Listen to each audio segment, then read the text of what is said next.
Pancasila sebagai filosofis Grundslah atau fundament filsafat atau pandangan hidup bangsa Indonesia. Pikiran sedalam-dalamnya untuk kemudian di atasnya didirikan bangunan Indonesia merdeka yang kekal dan abadi. Pancasila sebagai pandangan hidup bangsa dan sebagai fungsi utama dasar negara Indonesia, Pancasila juga menempati kedudukan yang paling tinggi, yaitu sumber dari segala sumber hukum atau sumber hukum dasar nasional dalam tata hukum di Indonesia. Makna dan nilai-nilai yang terkandung dalam Pancasila menjadi dasar pedoman bagi pelaksanaan dan penyelenggaraan pemerintah negara Indonesia. Peraturan perundang-undangan di Indonesia harus mencerminkan kesadaran dan rasa keadilan yang sesuai dengan nilai-nilai Pancasila, dan hukum di Indonesia tidak boleh bertentangan dengan nilai-nilai yang terkandung dalam rumusan Pancasila sebagaimana tercantum dalam pembukaan Undang-Undang Dasar 1945. Berdasarkan posisinya, Pancasila sebagai sumber hukum atau sebagai sumber hukum dasar nasional yang berada di atas konstitusi. Artinya, Pancasila berada di atas Undang-Undang Dasar 1945. Undang-Undang Dasar 1945 merupakan konstitusi negara, maka Pancasila sebagai kaidah pokok negara yang fundamental atau Start Fundamental Norm. Kaidah fundamental tersebut mempunyai hakikat dan kedudukan yang tetap, kuat, dan tidak berubah bagi negara tersebut. Pancasila tidak dapat diubah dan juga tidak dapat ditiadakan, dikarenakan Pancasila adalah kaidah pokok yang fundamental. Hal ini berdasarkan pasal 37 Undang-Undang Dasar 1945. Konstitusi sebagai hukum dasar memungkinkan adanya perubahan, sedangkan Pancasila dalam kedudukannya sebagai kaidah pokok negara sifatnya tetap kuat dan tidak berubah. Maka, peran Pancasila sangat penting bagi negara Indonesia karena sebagai kaidah pokok negara atau Start Fundamental Norm.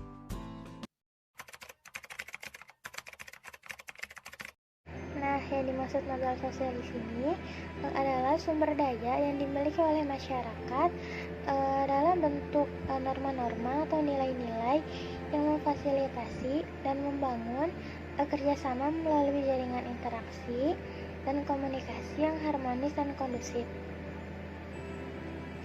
Nah, jadi modal sosial bisa dalam bentuk kewajiban sosial yang diinternalisasikan ke dalam kehidupan bersama, peran, wewenang, tanggung jawab, sistem penghargaan, dan keterikatan lainnya yang menghasilkan tindakan kolektif. Nah, terdapat 3 unsur komponen, sumber daya, dan elemen penting dalam sebuah modal sosial. Nah, yaitu yang pertama adalah kepercayaan, nilai dan norma, dan yang terakhir adalah jaringan.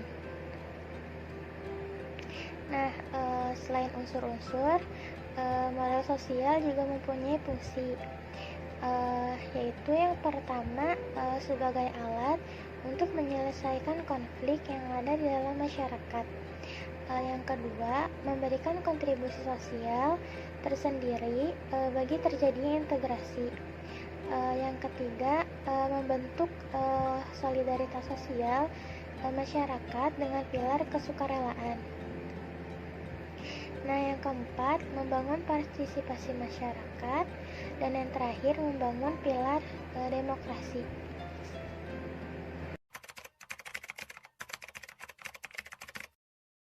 Dewasa ini, kita memasuki sebuah tahapan yang disebut dengan era revolusi industri.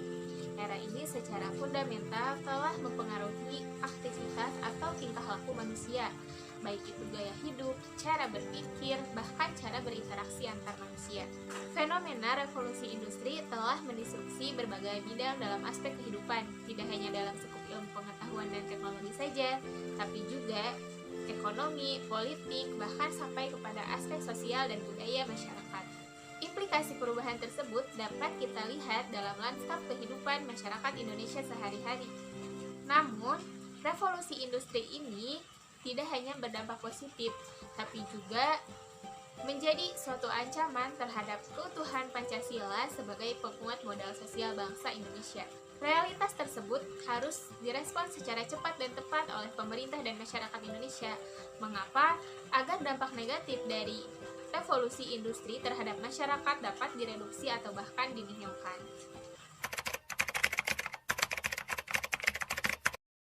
Membumikan berarti mengamalkan. Pancasila berasal dari adat istiadat budaya bangsa Indonesia sejak zaman lampau yang dikristalisasi oleh Soekarno menjadi 5 sila atau yang kita sebut dengan Pancasila.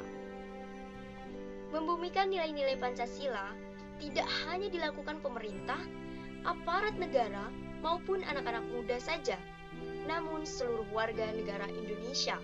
Mengapa membumikan nilai-nilai Pancasila harus seluruh warga negara Indonesia? Karena Pancasila adalah dasar negara Indonesia yang menjadi nilai dan sumber moral bagi seluruh warga negara Indonesia dan pemerintah dalam menyelenggarakan kehidupan berbangsa dan bernegara. Selain itu, Pancasila juga sebagai nilai-nilai luhur yang digali langsung dari kebudayaan bangsa Indonesia, yaitu sebagai pandangan hidup bangsa Indonesia dan sebagai kaidah pokok negara Indonesia.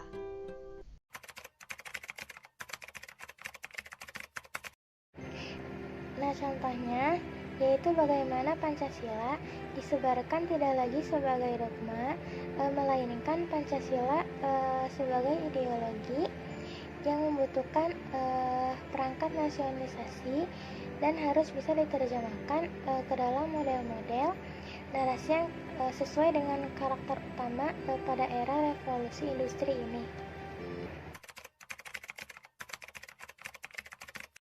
Beberapa cara yang bisa dilakukan untuk membumikan nilai-nilai Pancasila sebagai penguat modal sosial bangsa pada era revolusi industri diantaranya adalah yang pertama, meningkatkan pengetahuan mengenai Pancasila. Yang kedua, mengurangi eksklusivisme sosial.